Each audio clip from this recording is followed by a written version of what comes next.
Okay.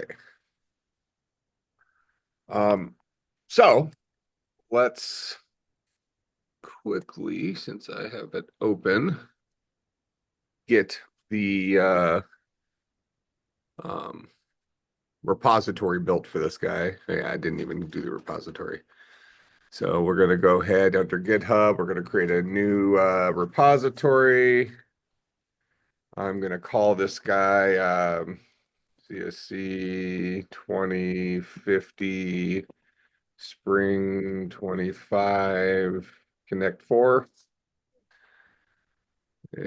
Let me see where that guy is living. It's my Connect 4, assets, scripts. I don't need to do any git ignores. Create repository. Say initial commit.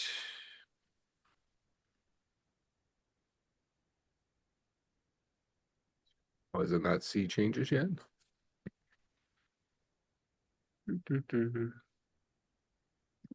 Oh, because it has the files in there. I just haven't changed any of them. So let me push this repository.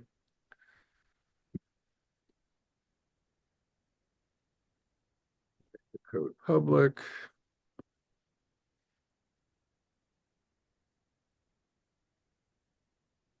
All right. Now let's go see that up there real quick.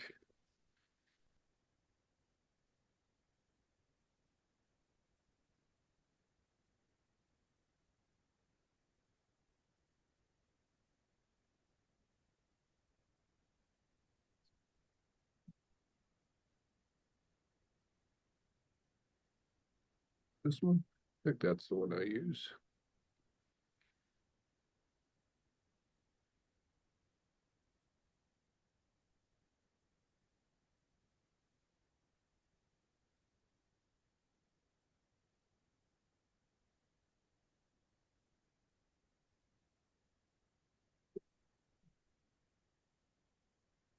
All right. I don't have the files in there yet. I set that up right. Is this not the folder I was in?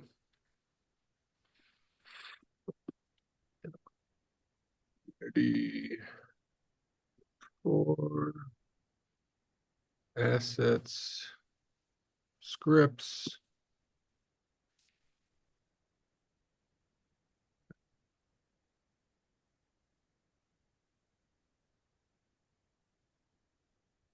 Copy those.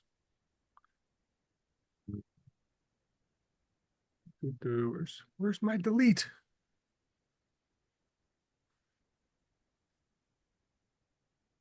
Move to trash. All right. You can't find it. Well, I didn't delete the folder. I deleted the stuff in the folder.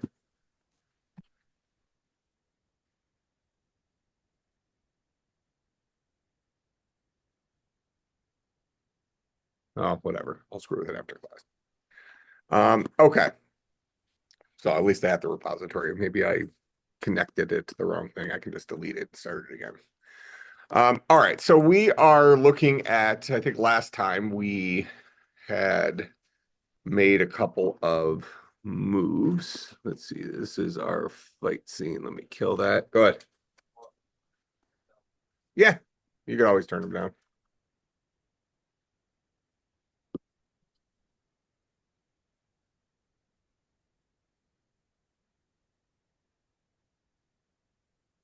There we go. And we had our Connect 4 board. All right. There's this guy.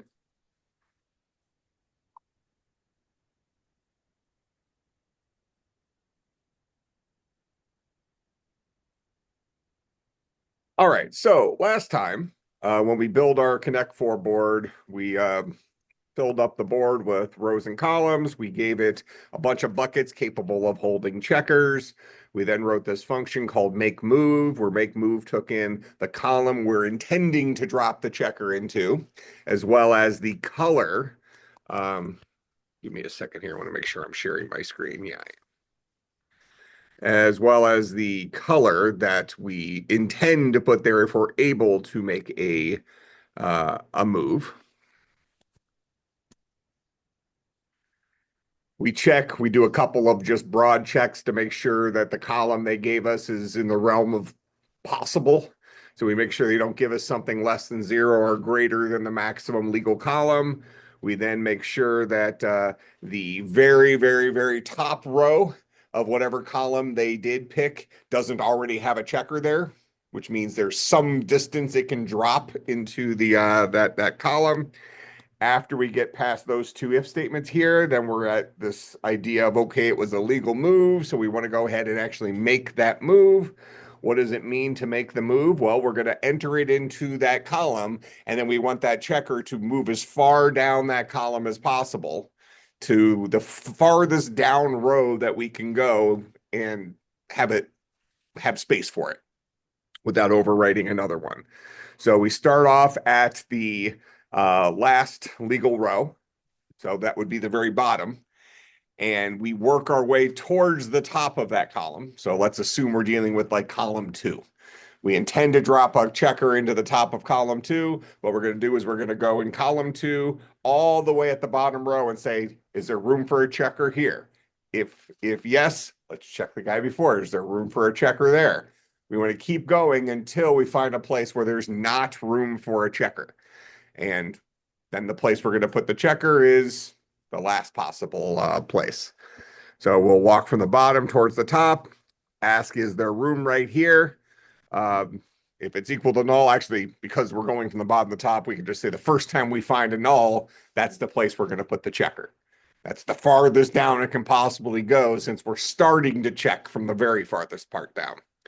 So if we're looking at a place that's null, so notice here that column stays the same. So we've picked column 2 in my example. All we're changing here is the row. Start off at row 5. So we have 6 rows, right? 7 columns, 6 rows. So we'll start at row 5, which is the length of that -1. Go 5, 4, 3, 2, 1, but keep the column alive or keep the column set at 2 or whatever the example that we passed in is. This guy takes column in as a parameter. As soon as we find a place to put it, we'll go ahead and create a new checker of the color that we were trying to make the move. We'll go ahead and break and we'll return true, saying we did make a successful move. As opposed to up here, we return false when we, for whatever reason, disqualified their move. All right, so right after making a move, we've now created the scenario where there might be a winner. So now we have to go and find out how to check for a winner. All right, so let's write a function that checks for winner. So we'll do public bool is winner.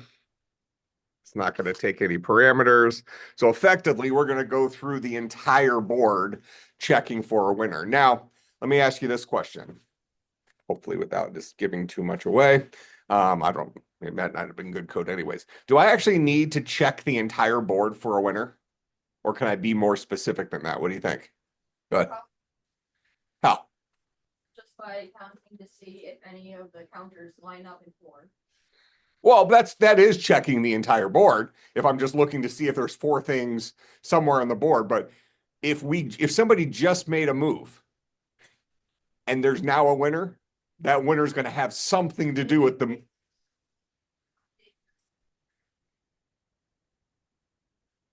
Well, don't I just need to know where the last move was made? Because if there is a winner now, it's a winner as a result of the very last move that was made, right? Presuming I'm checking for winners after each move. So yeah. But like you said, like you already said, we need to have a way of getting at what was the last move. All right. So back here in make move, after we've made a successful move, I probably want to record that somewhere. Now, I could return it, but I'm already returning a Boolean, right? I could instead package it up. So actually, let's go down that path for a second. This will be a good question to consider. So with our game board, we have a function called make move, and Amazon delivery. These guys are really upset with these tariffs. So, so in any case, we already have make move, and make move currently returns a Boolean, right? That just tells us whether or not the move was successful. But now we're saying, you know what? I kind of need some more information. Yes, I'm interested in whether a move was successful, but I also kind of need to know about if it was successful, what was that move, so I can target in on that position to detect my winner, right? So what's an alternative to returning a Boolean? Let's say that the constraint I put on you is you have to return that information as part of make move. Now in C#, this is a mostly a truth. Let's going to call it from a programming perspective, it is a truth. You can only return one value, right? Right now we're returning a Boolean, but I really need to know whether the move was successful, what row was the move, and if so, what row was it, row and column was the move placed in. How do I return 3 pieces of information when I only have the ability to return one thing?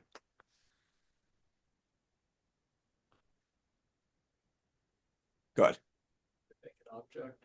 I don't know if C# supports structs, but I guess that would be an option. Yeah, basically that. We can make our own object that has three things in it and then return one of those guys. So maybe we can call that like a move result, right? So we could do something, I'm not necessarily sure this is how I would implement it, but we're going to do it anyways because this portrays a real life problem solving type thing. So I'm going to add another class here. We're going to have a class called move result.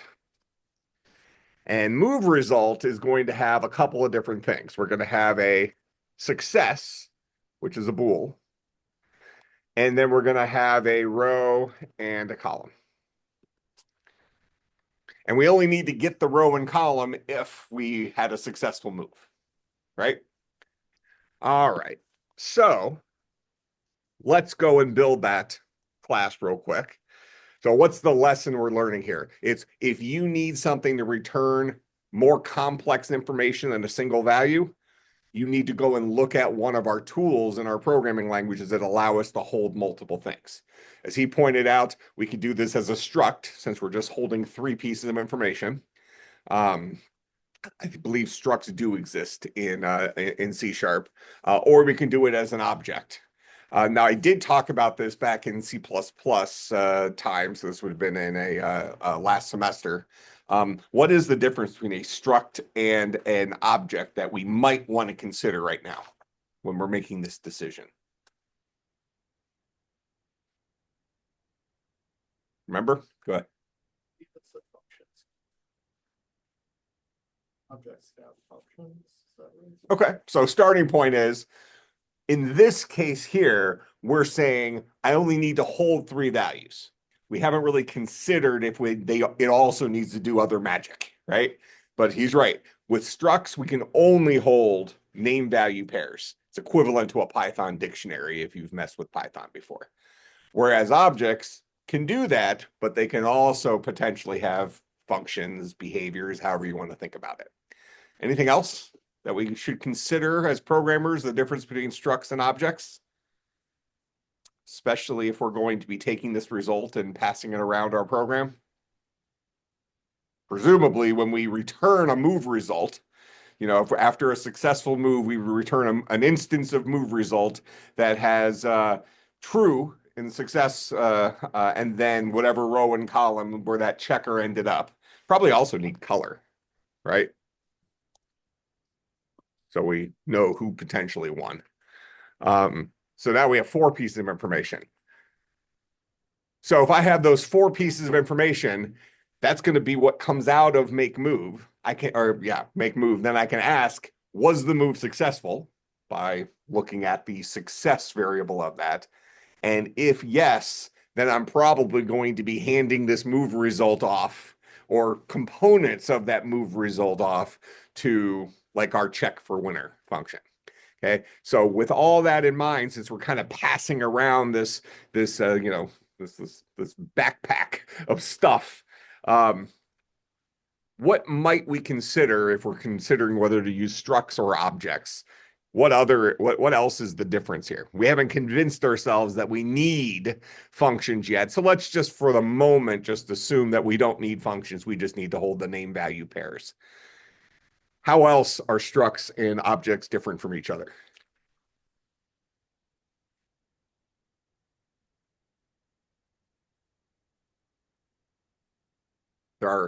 It's related to pointers.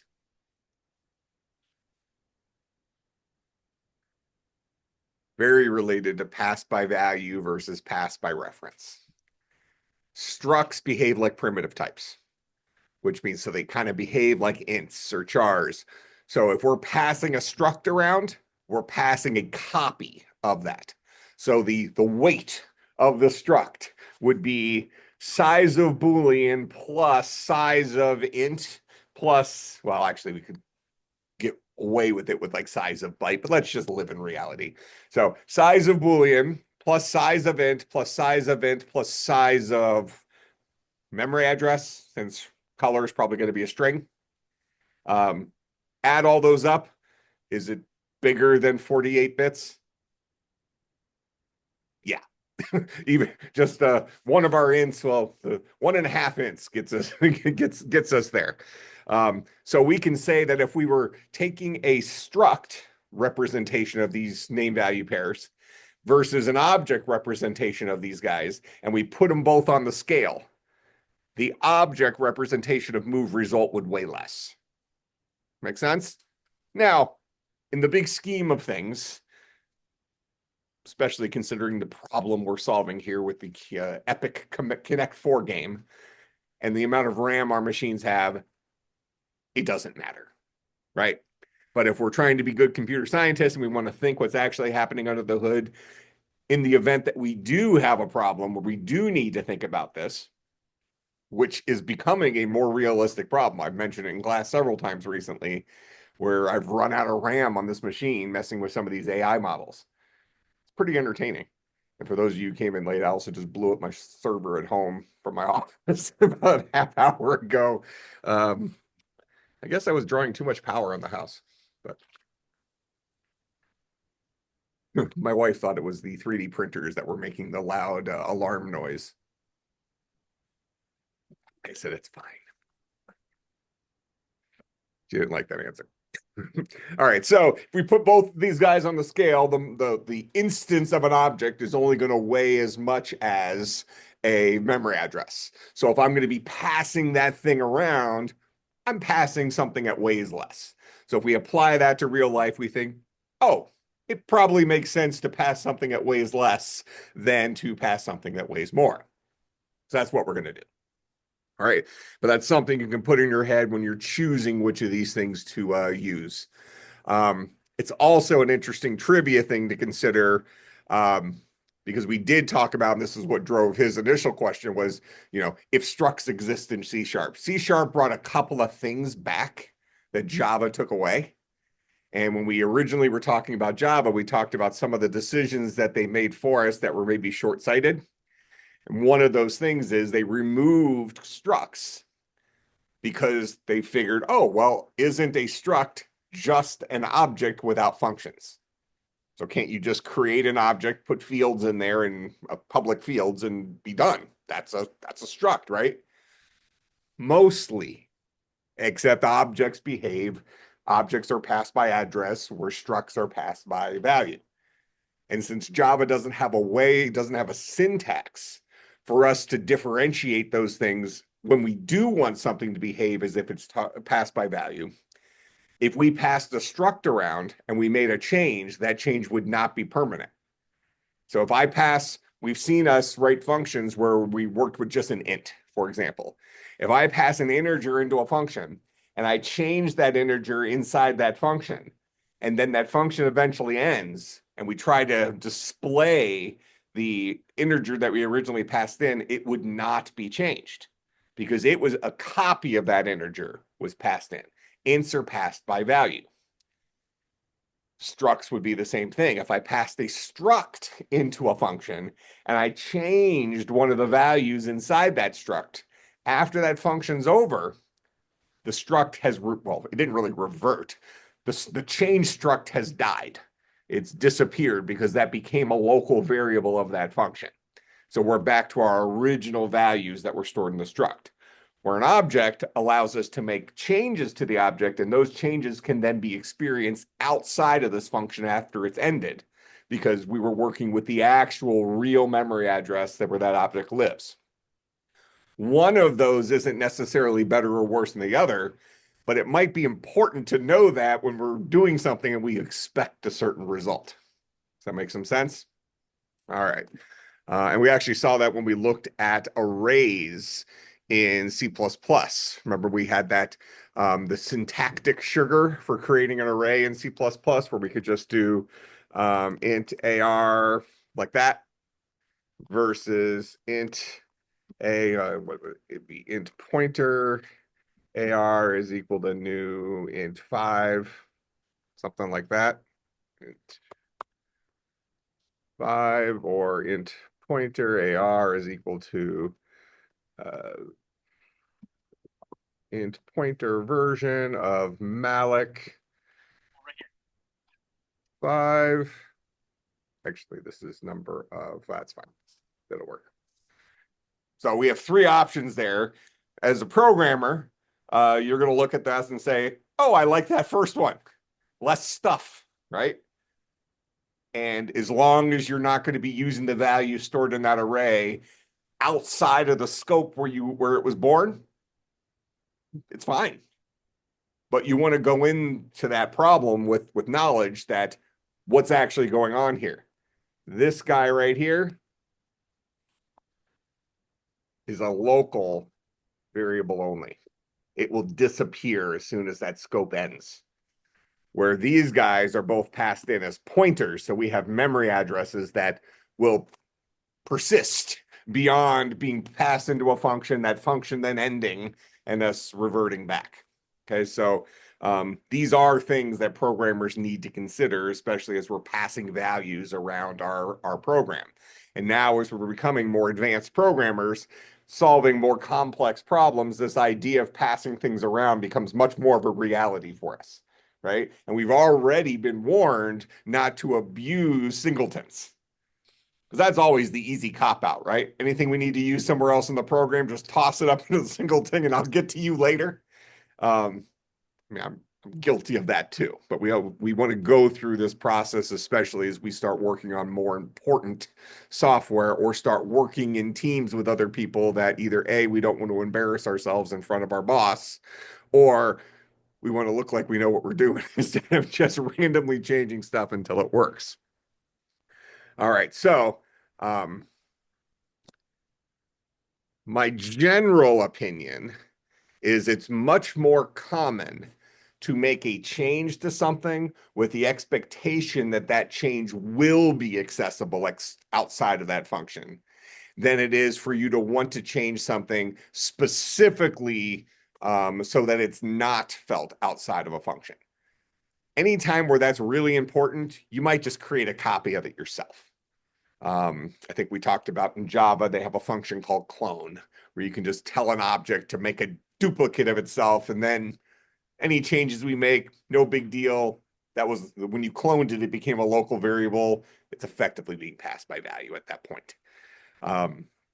But it is something we do want to consider. So I think you can actually make a reasonable argument, and this is in Java's defense maybe, that always putting things in an object is far less likely to get you into trouble than always putting things into a struct if you only need to hold name value pairs. If you need to also have functions in there, well, then you got to go object.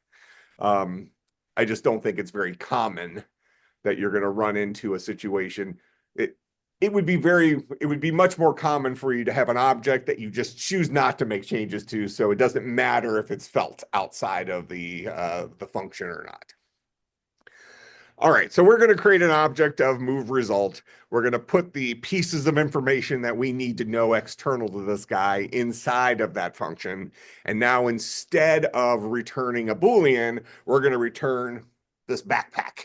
You know, this bag filled up with these 4 pieces of information. All right, so let's go make move result. And I guess we get to see what AI things we want to put inside of this dude. All right, so I'm going to go into my classes folder because this guy's going to be a non-mono behavior, right? So that's where we've decided we're keeping our non-mono behaviors. I'll create a mono behavior script. We'll call that guy move result. Double click on it. Here we are here. We'll unmono behavior this dude. Got it. Then we'll we're about to see, what is he? Just by the name of it, what do you think? Totally. Look at that. I'm not even sure move result is that great of an object name. So it thinks we want a Boolean is valid move. The is winner is a little weird. Yeah, I'm not sure that's all that useful.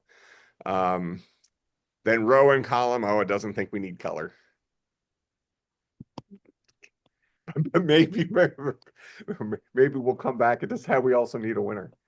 All right, so let's start writing this guy. I'm going to make these variables private like we usually do. So private bool, we can call it is valid, or actually maybe successful. We called it success in our documentation, so we'll do that. Private Boolean success, private int row, private int column. Ninja.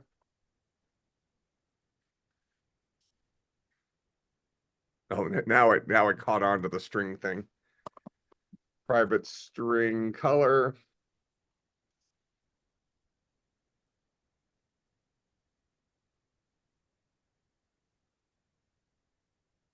I know. Do we remember real quick? How do we disable this dude? Settings or extensions?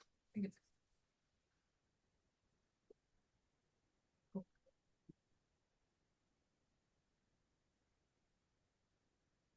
right. I mean, it is fun, but we don't need to necessarily I thought we disabled it.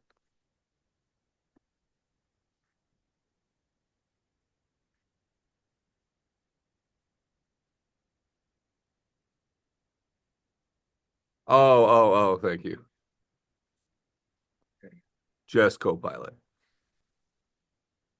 Oh, it's disabled.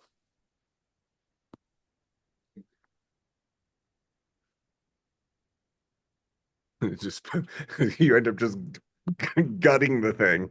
It's like, well, we just got to get rid of it so it stops complaining. In fact, I think I might do that. That would be probably the quickest way of solving this problem.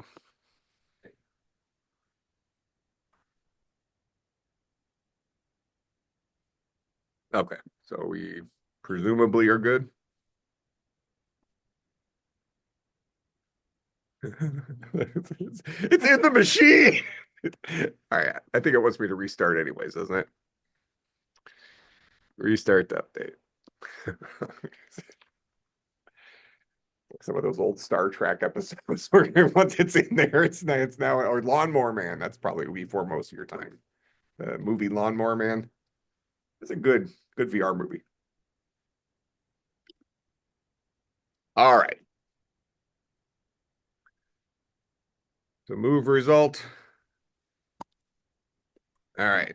Back in business. Now it'll just mess with my misspellings. The world is the way it should be. All right. So we have these 4 pieces of information that we want to have. We then want to have a constructor for this guy.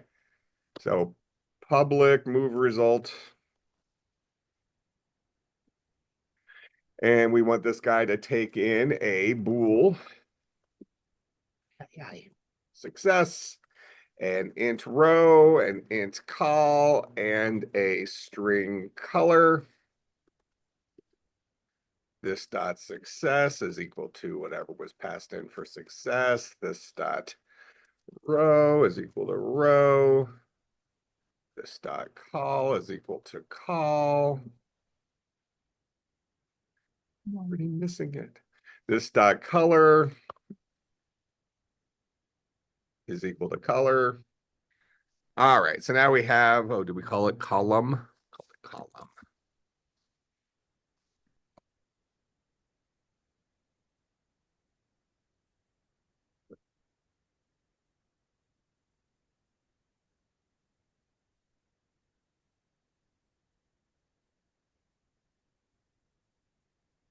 All right. So we'll add some stuff as we because we're going to need getters for a couple of these things when we need it in another place, but we'll leave that as a little time bomb for us when we bump into it.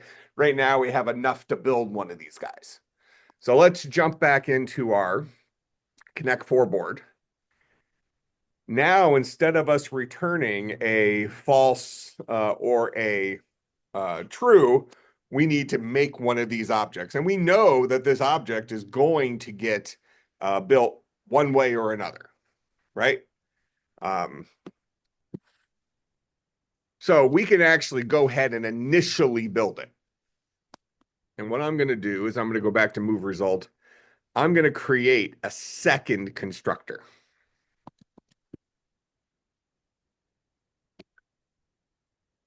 Give us a good reason to look at this. And we've seen this in code before, right?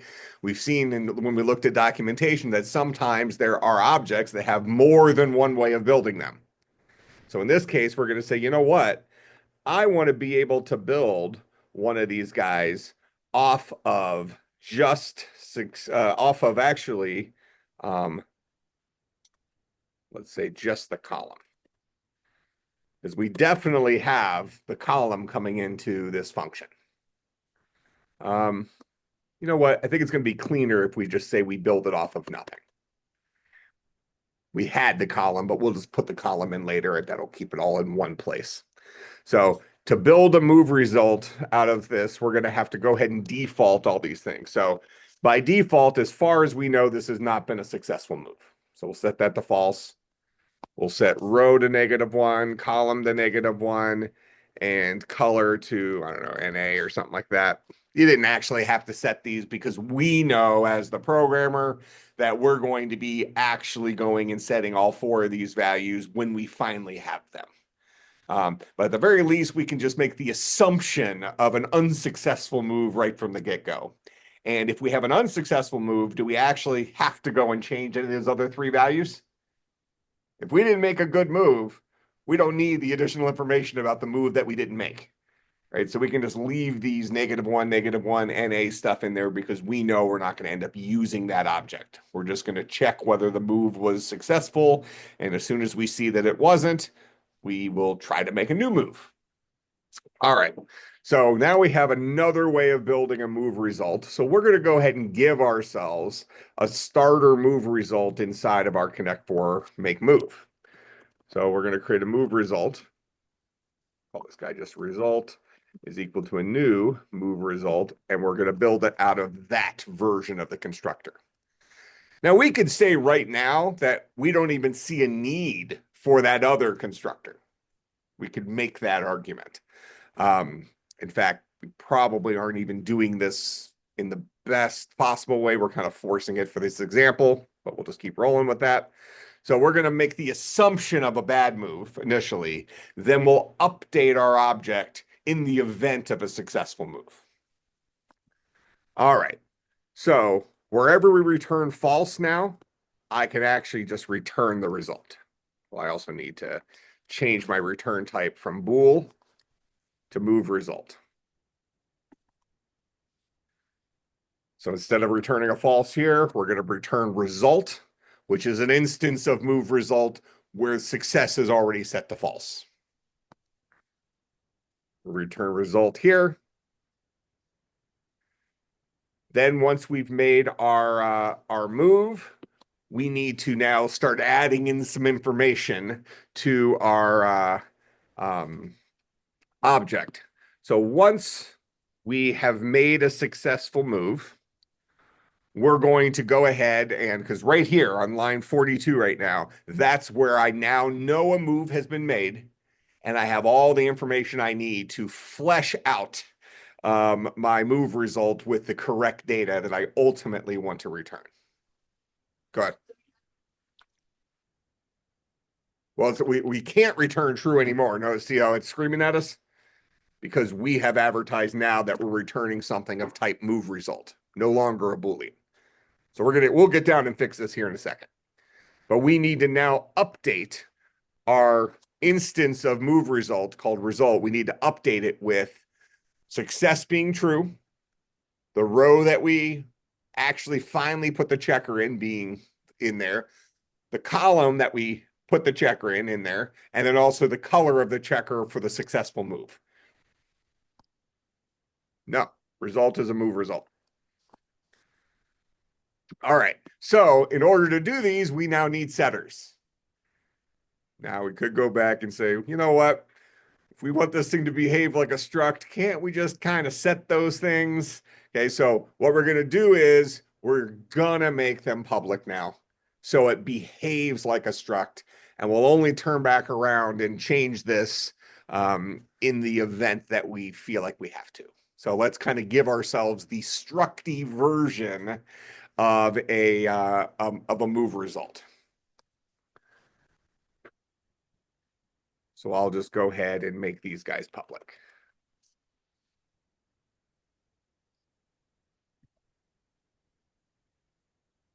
Now I can directly access them. We already do get a little bit of a benefit here because we have given ourselves constructors. So even though this guy is effectively behaving very similarly to a struct currently, we do have an extra upgrade of these constructors that allow us to initialize some values if we want them. So we got that success equals false from the get-go. Didn't need to use it, but we did. So now if we're in here, we can just say result dot success is equal to true. Result dot row is equal to I. That's the row that we just placed this checker. Result dot column, nope, equals column. I is our row. Column stayed solid. Remember, we're mimicking Connect 4, so we pick a column that we want to make our move in, and that column is the same all the way down, regardless of which row the checker ends up in. So column is a hard-coded value for us here. So column will be whatever the column is. And color will be whatever the color we passed in was, which is a string right here. All right. And then down here, we'll go ahead and return result.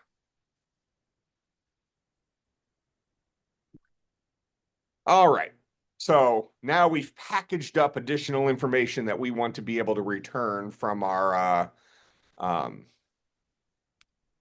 make move that gives us information about how this can be used. Okay. So now let's go and think who's going to ultimately call make move. Make move is ultimately going to be called by our game manager. And if that guy gives us a success of true, then we're going to check to see if there's a winner. So let's go into our game manager. Here's our game manager. We can then maybe put in a function public void play. Now, realistically, this guy's going to go back and forth between our player and our computer or whatever. But for right now, we're going to say playing our game is a single move for right now, just so we can get the mechanic in there. So what does that mean? That means taking that board and making a move. So calling make move.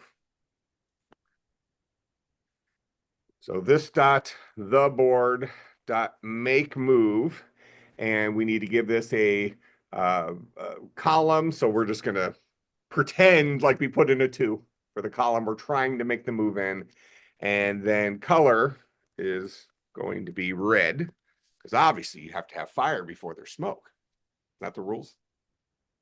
I don't think it is, but that's what we used to, how we used to play it. Go ahead. We're going to. Yeah, this is just to pass the buck for testing. Yeah, ultimately, we are going to go back and forth between this. The random number would be for the computer playing. Presumably, the human's going to get to pick, unless we just want to, you know, I guess my brother probably would have done the random number thing because he could just pick and choose when he wants to win. All right, so we'll just make a move on red. That'll call our make move in here.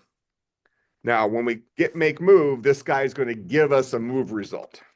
So we'll get move result. Result is equal to that. Then we want to ask the question, was it a successful move? So from move result, we can say if result dot success, if that was true, successful move, check for winner. Else, we didn't have a successful move and we need to try to make a move again. All right. So if we know we need to make at least one attempt at a move, and we want to keep making moves until they finally give us a successful legal move, what kind of loop will we put something in that needs to happen at least one time? Back to our early days of loops. We have for loops, we have while loops. What's the other guy? Do while loops. And do while are post check loops, whereas we check the success of this, we execute the body of the loop at least one time, and then potentially do it again if the we didn't get what we wanted out of it. Typically, authentication is a good example of a do while loop. So if we're gonna throw this in here, we're going to do something. What are we gonna do? We're going to try to make a move.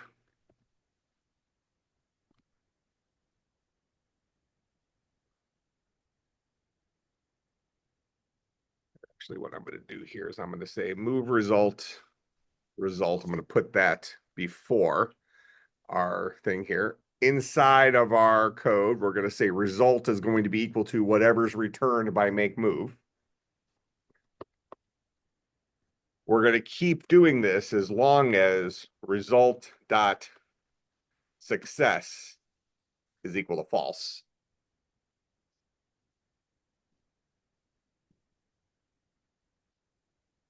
So what does this do while loop do? Is it keeps making moves over and over and over and over again until it finally makes a successful move. Hopefully, since we're making the same move every single time, this works the first time. But ultimately, when we get down to this line right here, we have a successful move at that point. All right. Once we have a successful move, now we need to check for winner. If that move was involved in a winning move. And how do we do that? We call our game manager. Actually, we call our Connect 4 board is winner.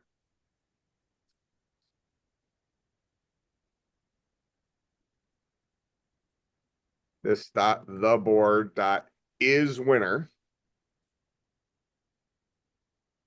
So we could say if we have a winner, announce it or whatever, and end the game. That's what'll go in there. Otherwise, keep playing. All right. So with all that in mind, we need to write is winner. So what is winner going to do? It's going to take in a move result. Call that result again. So back out here in Game Manager, we're going to go ahead and pass it the result that we now know is based on a successful result. All right. So this code up here keeps making moves until we get a successful move. Then we check is winner based on that successful move. Is winners right here. What do we need to do in here? We need to check to see if result was involved in a horizontal win.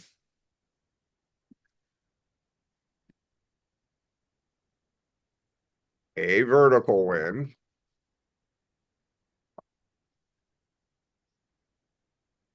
Or a diagonal win.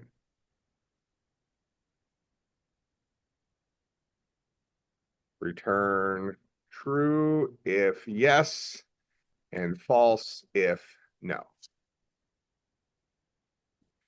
All right.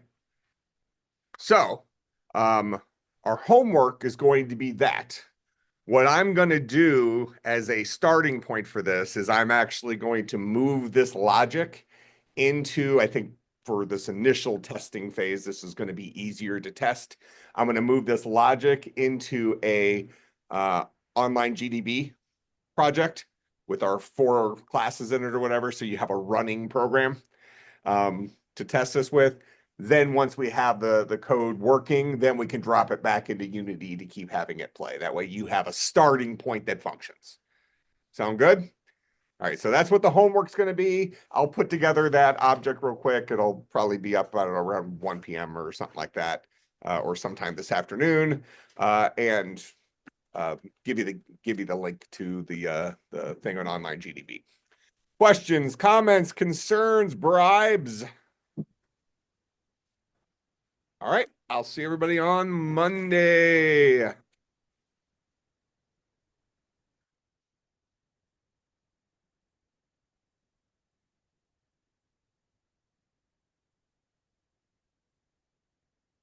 Your job is to remind me after lunch that I need to go and create this class real quick. Right. Everything down. Oh, that's when you know you got the coding bug, when you start dreaming in code. That happens. There must be a way it can detect if a color is like consecutively in that row. There might be a way to do it. Oh, yeah.